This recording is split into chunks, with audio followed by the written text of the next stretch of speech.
Welcome to the deep dive. Today, we're pulling back the curtain on a really incredibly precise medical procedure. We are. And I think it's important to say right up front, all of our source material for this comes from one place, Dr. G.S. Raju's video on stricture dilation.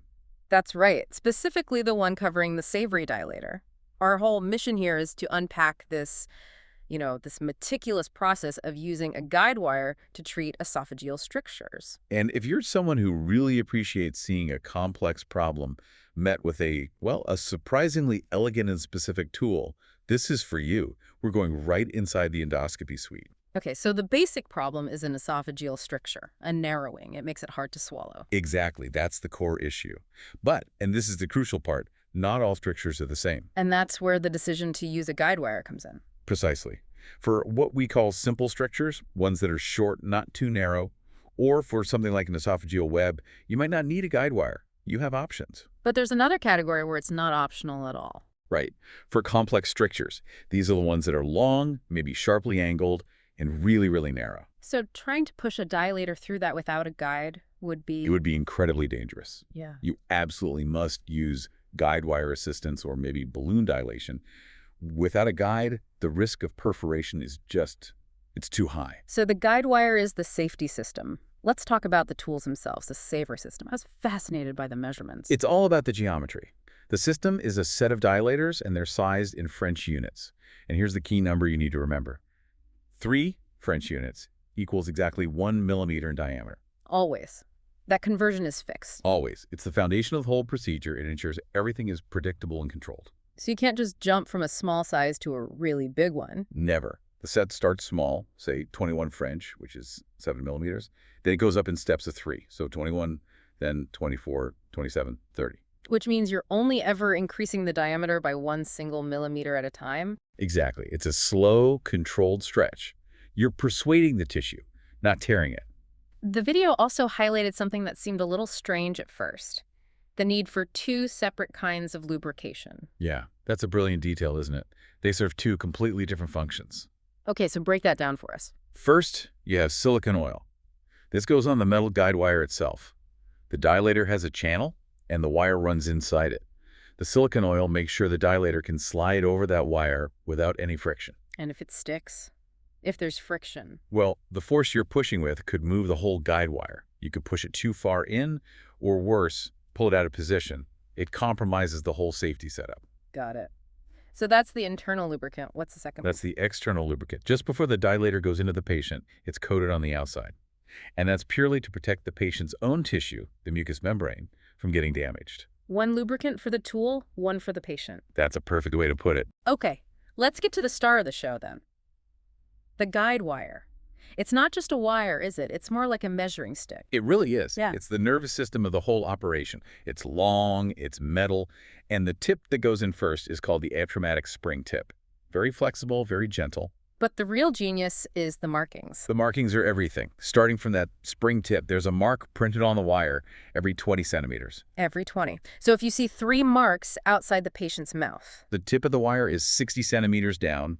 5 marks, you're at 100 centimeters. It's a simple, foolproof map of the GI tract. Now, in an average adult, the spot where the esophagus meets the stomach, the GE junction, is about, 35 or 40 centimeters down? That's about right. So why are we aiming for 60 centimeters? Why so deep? That's the safety buffer. At 60 centimeters, you know that flexible tick is securely positioned way down in the antrum, which is the lower, more stable part of the stomach. So it's anchored. It's anchored. You've got a good 20, 25 centimeters of wire past the junction, which gives you the stability you need for the trickiest part of the setup. Which is taking the endoscope out. Exactly. So the procedure starts, the endoscopist passes the lubricated wire through the scope, down through the stricture, and into the antrum. They confirm it's in place. Then they have to pull the scope out, leaving just the wire. And as the scope comes out, it wants to drag the wire with it. It does. So an experienced endoscopist does this counter maneuver. As they pull the scope back 1 centimeter, they're simultaneously pushing the guide wire in 1 centimeter. To keep the tip in exactly the same spot. To keep it perfectly anchored.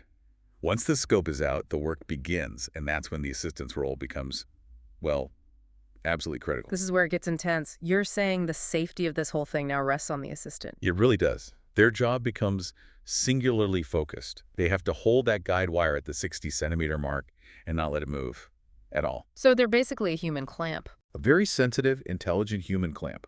They hold that wire steady. Then the endoscopist takes the first dilator, say the 24 French. The assistant lubricates the outside of it, and the endoscopist passes it over the wire. And the assistant's job is just hold on tight. Hold on, but also feel what's happening. The biggest danger is the wire slipping. If it slips inward, you could perforate the stomach wall. But the more common risk is it slipping out. Because if that 60-centimeter mark suddenly becomes 45, Your anchor is gone, the tip might be back up near the stricture itself, and suddenly you're doing a non-guide wire dilation on a complex stricture. All the safety is gone. so the discipline of that one person holding that one mark steady is the entire difference between a safe procedure and a potential disaster. It is. It's an incredible test of focus and tactile feedback. And they do this over and over. The 24 French comes out, the 27 French goes in, then the 30.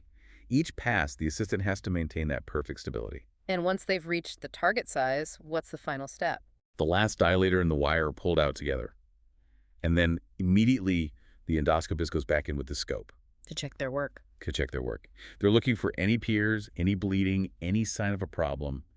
If they see a significant tear, that's it. The procedure stops right there, even if they didn't reach their goal. It's the final safety check. So what this really illustrates is how a very complex medical outcome depends on, well, simple things. Knowing the geometry 3 French is 1 millimeter and knowing the geography, that 60-centimeter mark, means you're anchored. It all comes down to those simple, measurable steps. Which brings us to the takeaway for you, the listener.